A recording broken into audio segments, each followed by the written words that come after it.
बच्चों, आप सब कैसे हैं? हम आशा करते हैं आप सब अच्छे होंगे। तो आज हम कक्षा 11 में बिहारी दास जी के भक्ति एवं श्रृंगार के दोहे पढ़ाएंगे। बिहारी दास जी का जन्म 1603 ईस्वी से में हुआ था और मृत्यु 1663 ईस्वी में हुई थी। भक्ति के माध्यम से बिहारी दास ने भगवान से विनती की है कि हम जैसे भी हैं वैसे ही रहेंगे प्रभु। अगर हम टेढ़े हैं तो टेढ़े रहेंगे, संसार मेरी निंदा करे, बुराई करे, जैसे भी करे मैं ऐसा ही रहूँगा, क्योंकि और मेरे इस टेढ़े मन में आप त्रिभंगी लाल हैं, आप स्वयं टेढ़े हैं, तो कोई सीधी वस्तु में टेढ़ी व्यक्ति नहीं समा सकती, इसलिए आप मेरे हृदय में नहीं समा सकते। बिहारी दास जी की ऐसी सोच थी। और श्रृंगार में आपने देखा होगा कि इसमें गोपियों की, राधिका की और नायिका की विरह वर्णन की व्यथा कही है, और इसी में नायक नायिका के प्रेम संबंधों का भी जिक्र कर दिया है। तो बड़ा ही सुंदर चर्चा है इस पाठ में। तो आइए हम लोग चलते हैं अपने पाठ्यक्रम पर और पढ़ते हैं पुस्तक भक्ति एवं श्रृंगार। करो कुबुत जगु कुटिलता तजौ न दीन दयाल, दुख होंगे सरल ही बसत त्रिभंगी लाल।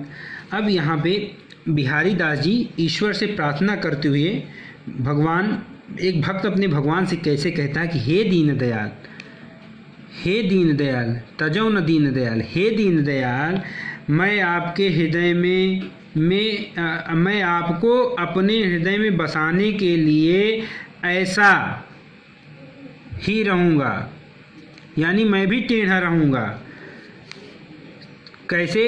करो कुबुत जगु, जगु माने संसार, कुबुत माने निंदा, चाहे संसार मेरी निंदा करे, या फिर कुटिलता, या संसार मेरी बुराई करे, क्योंकि मैं अपनी कुटिलता अर्थात मैं अपना टेढ़ापन को नहीं छोड़ूंगा। दुखी होवेंगे सरल ही बसत त्रिभंगी लाल, नहीं छोड़ूंगा। कहने के तात्पर्य मैं अपने हृदय को सीधा नहीं करूंगा। क्यों? हे त्रिभंगी लाल, भगवान श्री कृष्ण 3 जगह से टेढ़े होते हैं, इसे त्रिभंग कहा जाता है। आपको मेरे हृदय, सरल हृदय में निवास करने में कष्ट होगा, क्योंकि जो सीधी चीज़ होती है उसमें टेढ़ी चीज़ प्रवेश नहीं कर सकती है। तो इसलिए अगर मैं टेढ़ा हूँ तो मेरे टेढ़े हृदय में आप ही निवास करेंगे। टेढ़ी वस्तु में सीधी वस्तु नहीं जा सकती। फिर से ध्यान दीजिए कि बिहारी दास जी कहते हैं कि संसार मेरी चाहे जितनी निंदा करे, चाहे जितनी बुराई करे, लेकिन मैं अपने सीधे सरल हृदय को नहीं त्यागूंगा। हे दीन दयाल, इसलिए क्योंकि मेरे सीधे हृदय में आप 3 जगह से टेढ़े हैं, भगवान श्री कृष्ण 3 जगह से टेढ़े हैं, इसलिए आपको मेरे हृदय में रहने में तकलीफ होगी। तो इसलिए मैं ऐसा ही रहूँगा जैसा मैं टेढ़ा हूँ। हे दीन दयाल, मैं ऐसा ही रहूँगा। ठीक। तो दोहे में अनुप्रास अलंकार है, भाषा ब्रज है, छंद दोहा है, रस भक्ति है। अब देखिए अगले छंद में, आज तरियौना ही रहो श्रुत सेवक इक रंग, नाक बास बेशरी लहो बसी मुकुतन कै संग। तरियानो माने एक कान का आभूषण नीचे लटकता है, नीचे की ओर, और बेशरी नाक के ऊपर लगने वाली है, रहने वाले आभूषण हैं। श्रुति माने वेद, और श्रुति माने कान भी होता है। बस मुक्तन के संग, मुक्तन माने मोती। तो प्रस्तुत दोहे में बिहारी दास ने बेसर का वर्णन करते हुए सत्संग की महिमा का वर्णन किया है कि आज ही तरियानो माने मैंने आपको बताया नहीं, कान का आभूषण। तो कान का आभूषण नीचे सदैव लटकता रहता है, एक ढंग से कान का सेवन करता हुआ नीचे की ओर लटका रहता है। और बेसर माने वो नाक में जो पहनने जाने वाली पुल्ली जिसको कहते हैं कीली, वो मोतियों के साथ पाकर नासिका पर वास करती है, अर्थात ऊपर की ओर उच्च पद को प्राप्त कर लेती है। और निरंतर वेदों का अध्ययन, उसी प्रकार निरंतर श्रुति सेवक इकरण, श्रुति माने वेद, यानी निरंतर वेदों को पढ़ने वाला यानी अध्ययन करने वाला मनुष्य मनुष्य ही बना रहता है और उसको सुनने वाला व्यक्ति मुक्त को यानी स्वर्ग को प्राप्त हो जाता है। कहने का तात्पर्य है कि जिस प्रकार कान में लटकने वाला आभूषण कान में ज़्यादा बड़ा पहना जाता है लेकिन वो हमेशा नीचे की ओर रहता है और नाक में छोटी सी चीज़ हमेशा ऊपर की ओर रहती है यानी उच्च पद को प्राप्त कर लेता है। उसी प्रकार जो गीत संगीत जो भागवत कथा आदि कथाएं सुनाते हैं उनको मुक्ति नहीं मिलती, लेकिन कथा को सुनने वाले को मुक्ति अवश्य मिल जाती है। तो इसमें भी काव्य सौंदर्य हम बाद में बताएंगे आपको। मकराकृत गोपालिकै सोहत कुंडल कान धर्यो मनोहिय धर समरु ड्योणी लसत निशान। मकराकृत, मकराकृत माने होता है मकर, मकर माने मगरमच्छ की आकार का कुंडल, और धर्यो मनो, मनो माने मनो आ गया मानो यानी उत्प्रेक्षालंकार, ही माने हृदय में, और समर माने कामदेव, निशान माने पताका, ड्योढ़ी माने डेहरी, दरवाजे के बीच के हिस्सा न घर के अंदर न बाहर, उसको ड्योढ़ी बोलते हैं। तो न कहने का तात्पर्य है कि कानों में जो मकर के आकार का कुंडल है वो इतना सुंदर है कि बिहारी दास जी उसकी कौशल की चमत्कारिक अभिव्यक्ति किया है। कहते हैं कि श्री कृष्ण के कानों में मकर की आकृति का कुंडल ऐसी शोभा दे रहा है मानो कामदेव ने उनके हृदय रूपी धरा पर अधिकार कर लिया हो। मनो हिये धर समरु, समर माने मैंने बताया कामदेव, और उसकी विजय पताका, समर समर माने निशान, निशान माने पताका, उसकी विजय पताका जिस पर मछली की आकृति बनी है दरवाजे पे फहरा रही है। अब देखिए, बतरस लालच लाल की मुरली धरी लुकाए सौहें करें भव नहु हंस भव हनु हंसें दैन कहें नटी जाए। अब देखिए इसमें राधा जी श्री कृष्ण से बातचीत का आनंद करने के लिए मुरली चुरा लेती हैं, या ऐसा कहिए नायक नायिका कर लीजिए, लेकिन अब भक्ति का है, भक्ति और श्रृंगार है। तो यहाँ पे हम श्री कृष्ण जी के द्वारा श्री कृष्ण से बात करने के लिए राधा जी जो मुरली छुपा लेती हैं, श्री कृष्ण के मांगे जाने पे कैसी वो बातें कह रही हैं उसको बड़ा मार्मिक बड़ा सुंदर वर्णन किया है। तो श्री कृष्ण से बातचीत का बतरस लालच लाल की मुरली दहें लुकाए, बतरस यानी बात करने की, लालच में लाल की अर्थात श्री कृष्ण की बात करने की, बातचीत का आनंद लेने के लिए श्री कृष्ण की मुरली को राधा जी छुपा देती हैं और मुरलीधरी लुकाए मुरली छुपा देती हैं, और श्री कृष्ण से श्री कृष्ण के द्वारा मांगे जाने पर वो सौहें करें, शपथ खाकर कहती हैं, भौनें हंसें और भौवें के सहारे मुस्कुरा देती हैं और कहती हैं कि मुझे मुरली की कोई जानकारी नहीं है, अर्थात श्री कृष्ण को कैसे मूर्ख बना दिया ऐसी कहती हैं। नट जाए माने मना कर देती हैं, नट जाए माने ऐसा कहते हुए मना कर देती हैं। तो श्री कृष्ण को संदेह हो जाता है और फिर श्री कृष्ण जी राधा जी से फिर से मुरली की मांग करती हैं। तो पहले कहने का तात्पर्य है कि पहले वह देने से के लिए कहती हैं, फिर मना कर देती हैं, श्री कृष्ण रुक जाते हैं, फिर इनकार कर जाती हैं, तो उसे मुरली की कोई जानकारी नहीं है ऐसा कहती हैं। तो संयोग श्रृंगार का बड़ा ही सुंदर चित्रण किया है इन्होंने। नायक नायिका के प्रेम का भी बड़ा सुंदर वर्णन है, भाषावृत है, छंद दोहा है। अब आगे देखिए, कहट नटत रीझत खिजत मिलत खिलत लजियात बरे भौन में कर तुहें न नहीं नए ननु ही सो बात। अब देखिए नायक नायिका अपने हृदयगत भावों को आपस में कैसे प्रकट करते हैं। एक सखी देखो किस चतुराई से ये दोनों यानी एक तरफ नायक एक तरफ नायिका अपने श्रेष्ठ जनों से भरे भवन में आंखों ही आंखों में सारी बातें कर ले रहे हैं। कभी वो खींचते हैं, नटत मना कर देती हैं, रीझत प्रसन्न होती हैं, खींचते हैं गुस्सा होते हैं, और कभी प्रसन्न हो जाते हैं और कभी लज्जित हो जाते हैं।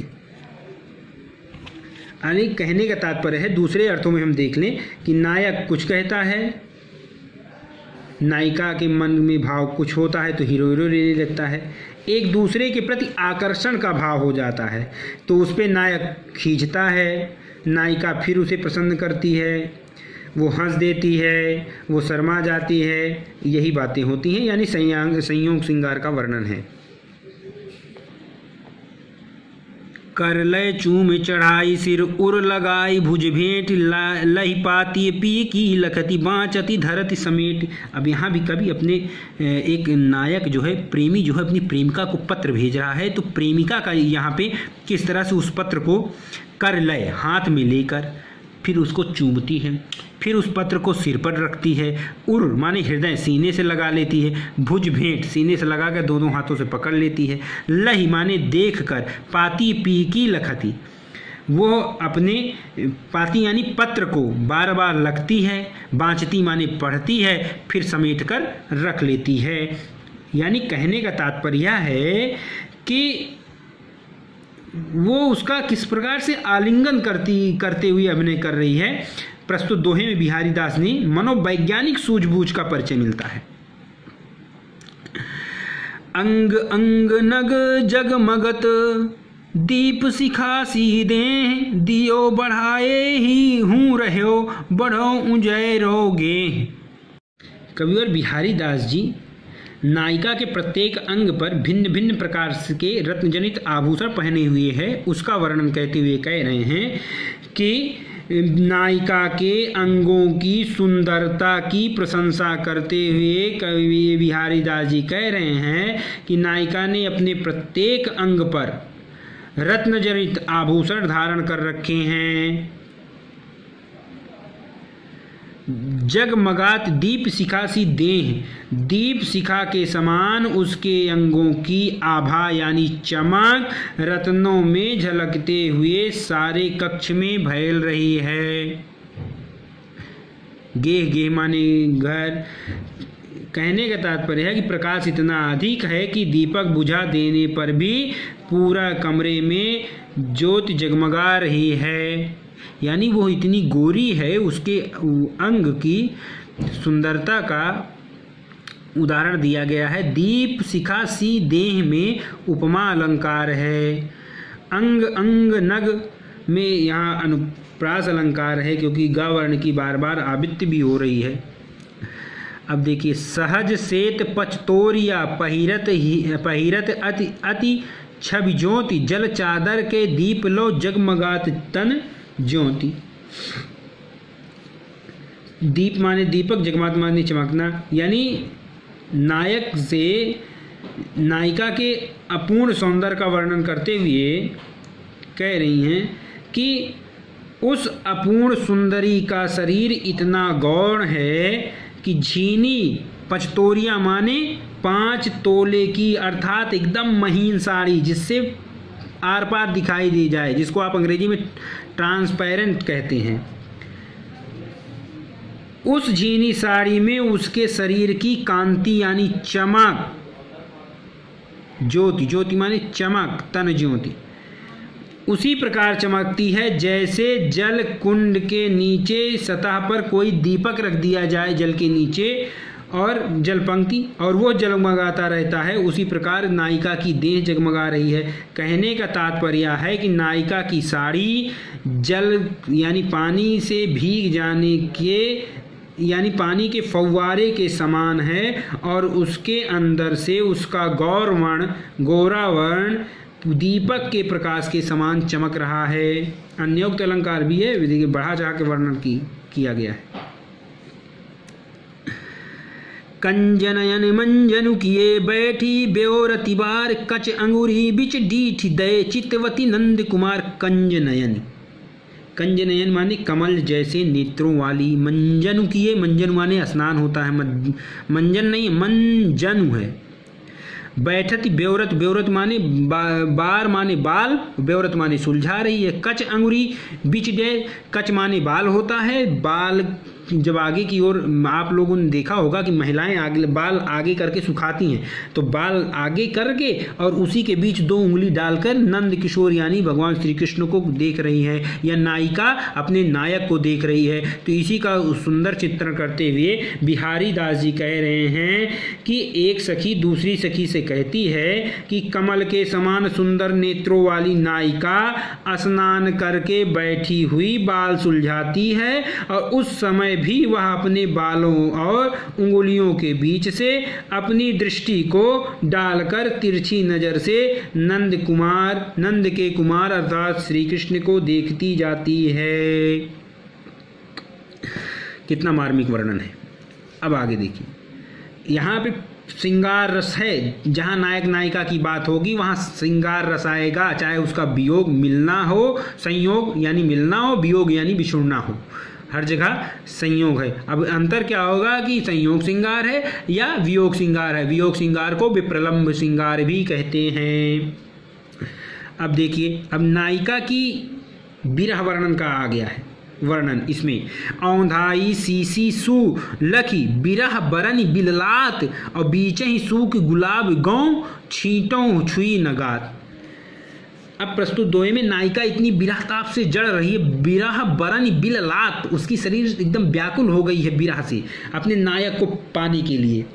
उसको विरह ताप में व्याकुल छटपटाते देखकर सखियां कह रही हैं कि हम लोगों ने गुलाब की सीसी उसके ऊपर औंधा दी, यानी गुलाब का जल जो होता है वो ठंडा होता है, लेकिन उस पर जैसे ही औंधा दिया, उसे जैसे ही डाला, बड़की एक बार की जैसे ही उड़ेला, सभी गुलाब जल एक साथ गिरकर भी उसे ठंडक ना दे सके, और वो गुलाब का जल उस पर नहीं पड़ा, बल्कि उसकी विरह ताप में इतना ताप था कि बीच में ही सूख कर भाप बनकर उड़ गया। गौ माने जल यहाँ पे है, गुलाब गौ माने गुलाब जल, छींटो छुई नगात यानी उसके शरीर को छुआ तक नहीं और सब गायब हो गया, उड़ गया। अनुप्रास और अतिशयोक्ति अलंकार का इसमें वर्णन है। विप्रलंब श्रृंगार है, मैंने अभी बताया आपको, विप्रलंब यानी वियोग श्रृंगार है। करि बिरहा ऐसी तऊ गैल न छाड़ो, तू नीच दीनौ हूँ चश्मा लखन, चाहे लखें न मीच। अब देखिए, तऊ माने तब पर। अब देखिए, जो नायिका विरह ताप में जल रही है उसकी स्थिति कैसे बन रही है इस छंद में देखिए। उस बेचारी नायिका का शरीर करि बिरहा ऐसी तऊ, जो वो विरह की है उस पर भी, एक तो बेचारी ऐसे ही अपनी प्रेमी की विरह में ऐसी ही जल रही है, उस पर ही गैल, गैल माने पीछा, न छाड़त नीच यानी मृत्यु भी नहीं पीछा छोड़ रही है। दीना हूँ चश्मा लखनू, वो चश्मा लगाकर, मृत्यु भी चश्मा लगाकर पलंग पर, जिस नायिका को चश्मा लगाकर भी पलंग पर ना देखा जा सके,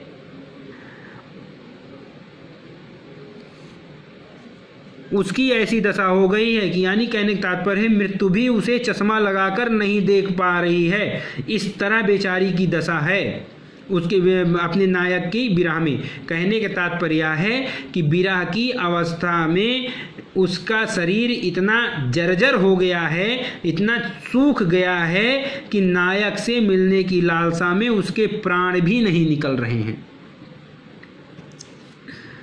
अनुप्रास और अतिशयोक्ति है, बढ़ा चढ़ा के वर्णन किया है। अब देखिए, पिए के ध्यान कही गही रही वही हवे नार, आप हुई आरसी लख रिझत रिझवार। पिए के ध्यान कहीं गही, पिए माने अपने प्रेमी का, नायिका प्रिय अपने प्रेमी के ध्यान में इस तरह मग्न हो गई है। पिए के ध्यान कहीं गही रही वही हवे नारी, नारी माने नायिका, नारी महिला। तो नायिका अपने प्रेमी के ध्यान में इस तरह तल्लीन हो गई कि आप ही आरसी, आरसी माने होता है शीशा, दर्पण। तो अपनी परछाई को आप ही आरसी यानी अपने आप को शीशे में देखकर, लख यानी देखकर, रिझत माने प्रसन्न हो रही है, और रिझवारी, प्रसन्न होती है और मुग्ध हो जाती है। अपनी छवि प्रिय की छवि देखती है, इसलिए वह एकटक देखती रहती है। उसको लगता है मैं खड़ी हूँ या मेरा प्रेमी खड़ा हुआ है। ठीक, आप देखिए इस छंद में जोग जुगति सिखये सबय मनो महामुनिमैन चाहत पिय अद्वैतता कानन सेवत नैन। अब यहाँ जो नायिका के नेत्र हैं, बहुत सारी नायिकाएं होती हैं जिनके नेत्र थोड़े लंबे लंबे होते हैं। आप लोगों ने टीवी सीरियल आदि में देखा होगा, जब काजल लगाती हैं तो यहाँ थोड़ा सा बढ़ा लेती हैं। तो उसी का वर्णन करते हुए बिहारी दास जी कह रहे हैं कि ये तेरे नयन रूपी योगी कानन, कानन माने होता है तो जंगल, जोग यानी योग, जुगति यानी योग की युक्तियाँ, मैन माने कामदेव, मनु माने आ गया उत्प्रेक्षा अलंकार, मानो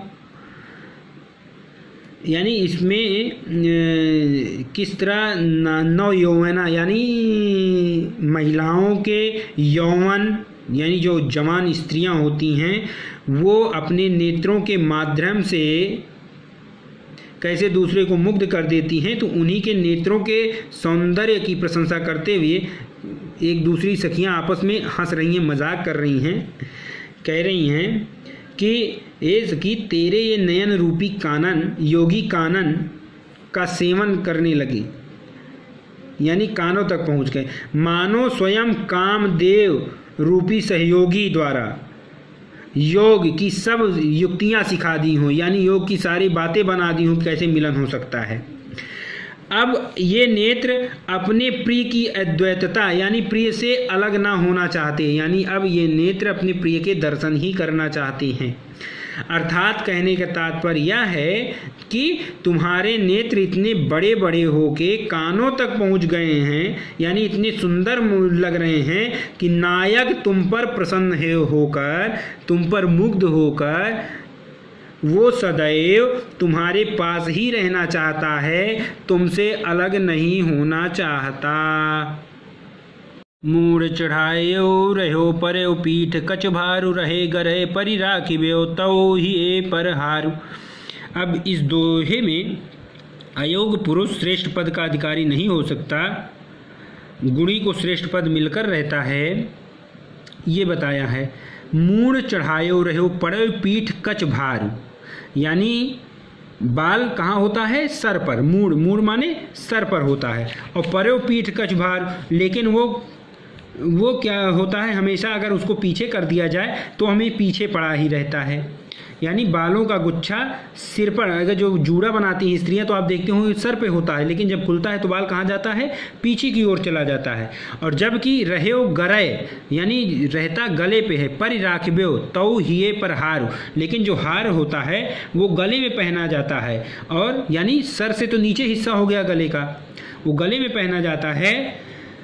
लेकिन हार का जो पार्ट है, देखिए जो माले में हार रहता है वो हृदय पे रहता है। तो दूसरे अर्थ में इसको देखेंगे हम तो अयोग्य व्यक्ति कितना भी प्यारा क्यों ना हो, वो उच्च पद यानी श्रेष्ठ पद नहीं पाके रहता। योग्य व्यक्ति कितना ही उसको नीचे डाल दिया जाए, जबरदस्ती की जाए, लेकिन वह उच्च पद उसको मिलकर ही रहता है। रहो गुही बेनी लखे गुहिबे को त्योनार और लागे नीर चुचानुजे नीठ सुखाए बार। अब यहाँ नायक और नायिका, नायक अपनी नायिका का बाल गूह रहा है, त्योनार माने रीति यानी ढंग से, और बेनी माने चोटी, तो उसका वर्णन है। रहो, रहो माने रहने दो, मना करना। गुही बेनी यानी बाल चोटी गूहने का, और लखे गुहिबे क्यों त्योनार, तुमको गूंथने का भी ढंग नहीं है। नायिका कहती है अपने नायक से रहने दो, मना कर देती है, मत छुओ, तुमको चोटी गूंथने का भी ढंग नहीं है। पीठ दियो निधरक लगे नीर चुचान जे नीठ सुखाए बार। जरा तुम अपने गूंथने का ढंग देखो कि मैंने बाल को कितनी मेहनत से सुखाए थे, लेकिन वे तुम फिर से गीले कर दिए, जिससे पानी चूने लगा। जब बाल सुखा लीजिए और ढंग से ना गूंथा जाए, तो जब वो पसीने होते हैं तो पसीनों से देखिए बाल अपने आप गीले हो जाते हैं। कहने का तात्पर्य है कि जिस व्यक्ति को जो ढंग ना हो उसे नहीं करना चाहिए। आगे देखिए, कहती है कर मुंदरी की आरसी प्रतिबिंबम प्यों पाई और पीठ दे निधरक लखे इकटक तीथ लगाए। अब जब इतना पहले नायिका में नायक की बेइज्जती कर देती है, तुमको गूने ऊने का ढंग नहीं है, तब अब देखिए नायक रुष्ट होकर जब पीछे मुँह करके बैठ जाता है तो नायिका अपने हाथ की आरसी माने दर्पण होता है, मुंदरी माने अंगूठी, अपने आंख की अंगूठी निकालती है और उसमें जो नग लगा होता है वो शीशे का भी काम करता है। तो अपने प्रिय पर पड़ने वाले परछाई यानी उससे अपने प्रेमी की देखती है और नायिका की ओर पीठ होने के कारण उसका यह प्रेम निसंकोच भाव से अपलक इकटक यानी एक टकटकी लगाकर अपने नायक को देखती है। यानी कहने का तात्पर्य है कि वो मनाने की कोशिश करती है। नायिका जब नायक रुष्ट हो जाता है तो नायिका अपने हाथ की मुंदरी से निकालती है, शीशे के समान उस मुंदरी के नग से अपने प्रेमी की प्रतिबिंब माने परछाई को देखती है, क्योंकि उसका प्रेमी उससे नाराज होकर मुंह मोड़ लिया है। निधरक लखे एकटक लग रही है बिना किसी संकोच के। खेलन सिखे अली भले चतुर अहेरी मार कानन चारी नैग मृग नागर नरन शिकार। तो देखिए अहेरी माने शिकारी, मार माने कामदेव, अली माने सखी, चतुर तो आप जानते हैं चालाक जिसको आप कहते हैं स्मार्ट। बिहारी दास जी इस दोहे में नायिका के नेत्र की चतुरता का वर्णन किया है। हे सखी, कहती हैं हे सखी, कामदेव रूपी चतुर शिकारी ने कानों तक, जब आंखों की दूर तक काजल लगाए रहती हैं, तो कानों तक विचरण करने वाले तुम्हारे इस नेत्र रूपी हरिण को नगर में रहने वाले चतुर लोगों का शिकार करना अच्छी तरह सिखा दिया है। कहने का तात्पर्य है कि शिकारी हिरण का शिकार करता है, परंतु नेत्र रूपी हरणी यानी जो चतुर नारियां होती हैं, चतुर महिला होती हैं, वो लोगों का शिकार कर लेती हैं, चतुर लोगों का भी शिकार कर लेती हैं। अब इस भाव में नायिका के नेत्र जो कानों तक फैले हुए हैं, यानी जो काजल लगाती हैं, कालापन उनका कानों तक होता है, वो मृग जैसे चंचल तथा कटाक्ष आदि में निपुण होते हैं। वो अच्छे अच्छे पुरुषों को भी फुसला लेती हैं, अर्थात पुरुष उनके चक्कर में फंस जाता है। अब देखिए, ललन सलोने अरु रहे अति स्नेह सौ पाग तनक कचाई देत दुख सूरन लहु मुख गात। ललन माने व्यक्ति, सलोने माने सुंदर, अति स्नेह, स्नेह माने प्रेम, कचाई माने कच्चापन, और सूरन माने सूरन आप जो खाते हैं, देसी सूरन, आजकल का सूरन जो आता है। हे प्रिय, यदि सूरन को पकाया जाए और उसे थोड़ा सा लाल किया जाए, अगर उसमें तनिक भी कच्चापन रहता है, भली भांति नहीं पका रहता है, तो वह कनकनाने लगता है, अर्थात दुख देने लगता है। उसी प्रकार जो प्रेम से व्यक्ति हैं, प्रेमी व्यक्ति हैं, अगर आपस के प्रेम में तनिक भी कच्चापन रहेगा तो वह आगे चल के दुख पहुंचाएगा। कहने का तात्पर्य है कि जिस प्रकार सूरन में नमक और तेल से पके होने के बावजूद भी अगर थोड़ा सा कच्चापन रह जाता है तो वह मुंह नहीं लगता, यानी कनकनाने लगता है। उसी प्रकार नायक का भोलापन और प्रेम होने पर भी मुंह लगने की आदत, यानी जो बहुत बहुत मुंह लगे होते हैं, ऐसी आदत भी लोगों को कष्ट पहुंचाती है। ठीक। अनियारे दीरग दीर्घन की कितनत रनु समान, वह चितवन औरो कछु जिहि बस हो तो सुजान। अनियारे यानी नुकीले, तरुण माने युवती, सुजान माने चतुर। कहने का तात्पर्य है कि इस संसार में नुकीले और बड़े बड़े आँखों वाली, दीर्घ, दीर्घ माने दीर्घ, दीर्घ माने बड़ा, दीर्घन माने आँख, इस संसार में नुकीले और बड़े आँखों वाली कितनी ही स्त्रियां एक सी हैं, किंतु वह चितवन औरों कछु, किंतु सबकी चितवन यानी देखने की आदत एक सी नहीं होती। वह चितवन कुछ और ही विशेष प्रकार की स्त्रियों में होती हैं, जो सुजान, सुजान माने चतुर व्यक्ति, गुणीजन को भी वशीभूत कर लेती हैं, यानी अपने चक्कर में फंसा लेती हैं। क्यों बसिए क्यों निबाहिए, नीत नेह पुर नाही, लगा लगिन लोइन करे, नाहक मन बंधी जाए। अब देखिए, नेहपुर माने प्रेम नगर यानी प्रेमी, नाहक माने व्यर्थ में। एक नायिका अपनी सखी से कहती है दूसरी सखी से कि हे सखी, प्रेम नगर में कोई नीति नहीं है। नीत नेहपुर नाही, नीति नेह यानी नेहपुर माने प्रेम नगर में कोई भी नीति नहीं है, अर्थात न्यायपूर्वक शासन नहीं होता। तो यहाँ कैसे क्यों बसिए यानी क्यों बसा जाए, और क्यों निभाइए क्यों यहाँ निर्वहन किया जाए, क्यों कि लगा लगी नोइन करें, लोइन माने आँख, क्योंकि एक दूसरे की देखा देखी आँखें करती हैं, यानी प्रेमी से प्रेमिका की नज़रें मिला करती हैं, घूरा घूरी तो नेत्र करते हैं, और बिना अपराध के मन रूपी भले मनुष्य बंध जाते हैं। यानी नजरें एक दूसरे नायक नायिका के देख कर जो प्रेम उत्पन्न होता है उससे हृदय बंधता है, आंखें नहीं बनती।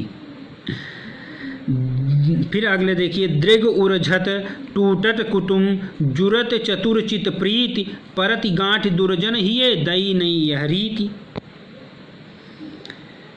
अब यहाँ पे देखिए, दृग उर्झत, प्रेमी की आंखें उलझती हैं, यानी जब वो किसी प्रेमी अपनी प्रेमिका को देखता है, प्यार होने से पहले जब देखता है, पहली बार देखता है तो आंखें उलझती हैं। टूटत कुटुंब, तो उन्हें टूटना चाहिए, लेकिन कुटुंब माने परिवार, टूटता क्या है, किंतु पारिवारिक संबंध टूटते हैं, अर्थात प्रेम हो जाने पे पारिवारिक संबंध अलग हो जाते हैं। अब टूटे हुए को जोड़ना, जुरत चतुर चित प्रीत, टूटे हुए को जोड़ना चाहिए, तो यहाँ भी कुछ उल्टा ही होता है। कुटुंब ना जुड़कर यानी परिवार ना जुड़कर प्रेमी प्रेमिकाओं के हृदय जुड़ जाते हैं, यानी एक दूसरे के दिल मिल जाते हैं। जुड़ने पर गांठ पड़ना स्वाभाविक है, परंतु गांठ दुर्जन ही है, जुड़ने पर गांठ पड़ना चाहिए, लेकिन वह गांठ दुष्टों के हृदय में पड़ती है, जबकि इसे प्रेमी प्रेमिकाओं के हृदय में पड़नी चाहिए। हे देव, यह एक अनोखी रीति है। सीधा सा अर्थ देख लीजिए, कहने का तात्पर्य है कि प्रेमी प्रेमिका के जब आपस में नेत्र मिलते हैं, एक दूसरे को देखते हैं, तो उस देखने से प्रेम बढ़ता है, तो वह प्रेम बढ़ने से संबंध विच्छेद नहीं होना चाहिए, प्रेम बढ़ने से जुड़ना चाहिए, लेकिन पारिवारिक विखंडन हो जाता है, एक दूसरे को नाराज हो जाते हैं कि ऐसा कैसे किया। अब जब प्रेमी जन मिल गए तो कोई चीज़, जब दो चीज़ मिली जोड़ी जाती है तो गांठ पड़ जानी चाहिए, लेकिन गांठ प्रेमी प्रेमिका के मन में नहीं पड़ती, वो जो उनको देखे रहता है, जो उनसे ईर्ष्या द्वेष जलन रखता है, उनके हृदय में पड़ती है। तो यही कबीर बिहारी दास जी समझा रहे हैं। तो संपूर्ण छंद में भाषा ब्रज है, छंद दोहा है और श्रृंगार रस है। पहले वाले दोहे में भक्ति था और अनुप्रास अलंकार है, वो जहाँ पे सी शा तुल्य समान आदि आया वहाँ उपमा अलंकार है, मनो जनु जनो आदि आया वहाँ उत्प्रेक्षा अलंकार है। अगर आप उत्प्रेक्षा और उपमा की पहचान नहीं जान पा रहे हैं, अगर आप अनुप्रास भी लिख देंगे तो वो भी सही रहेगा। तब तक के लिए प्यारे बच्चों, नमस्कार, मिलते हैं अगले वीडियो में। चैनल को सब्सक्राइब ज़रूर करें, अपने मित्रों को शेयर करें। तब तक के लिए नमस्कार।